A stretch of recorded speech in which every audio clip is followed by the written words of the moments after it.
Okay, let's take a look at the first example. Remember, anytime we do not have exponent next to the number, there is always invisible 1. Okay, I'm going to use this property and I'm going to multiply external exponent by every single internal exponent. Okay, take a look. I have 49. 1 times 1/2 is just 1/2.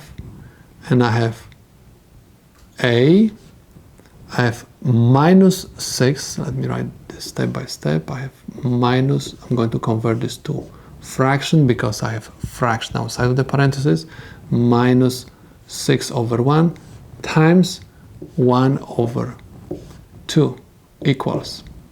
Okay. Next, I can reduce these fractions. 6 is divisible by 2 and 2 is also divisible by 2. Okay, now take a look. I have 49. You have to ask yourself what number raised to the second power, always right, the number from the denominator, is going to give me 49. The answer is 7. 7 to the second power is equal to 49. And I'm going to copy down this exponent. 1 over 2. This 2 and this 2 will cancel out. Okay, a, and I'm going to have exponent negative 3. Okay, why? Because 6 divided by 2 is 3 and 2 divided by 2 is 1. Negative times positive is going to give me negative, so I have negative 3.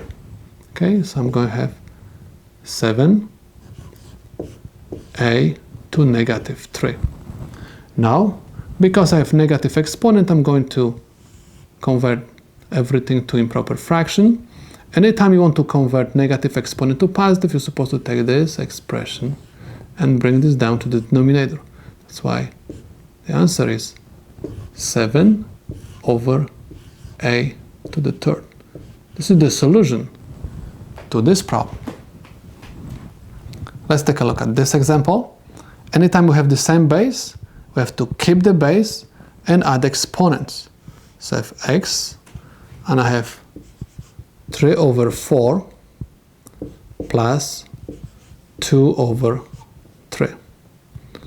Now, keep in mind, anytime you want to add fractions, you have to find a common denominator.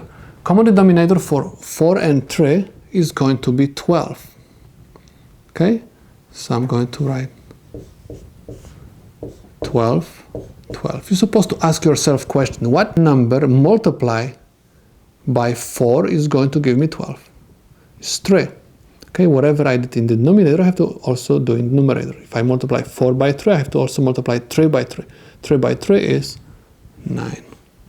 Now, second fraction, what number multiply by 3 gives me 12? Is 4. So if I multiply 3 by 4 and I got 12, I have to also multiply 2 by 4 to get the numerator. 2 times 4 is 8. So this is equal x. I have common denominator. Okay, I can add the numerators.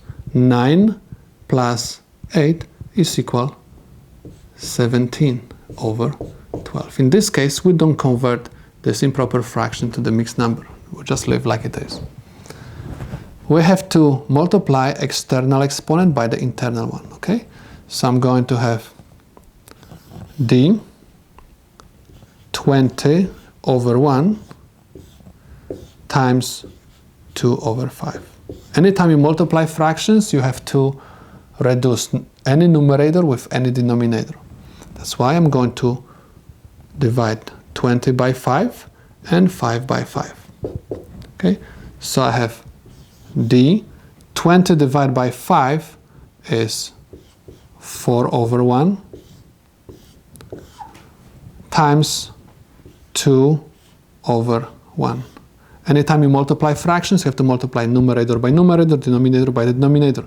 That's why you are going to have d 8 over 1, which is equal d to the 8th power. And this is the solution to this problem.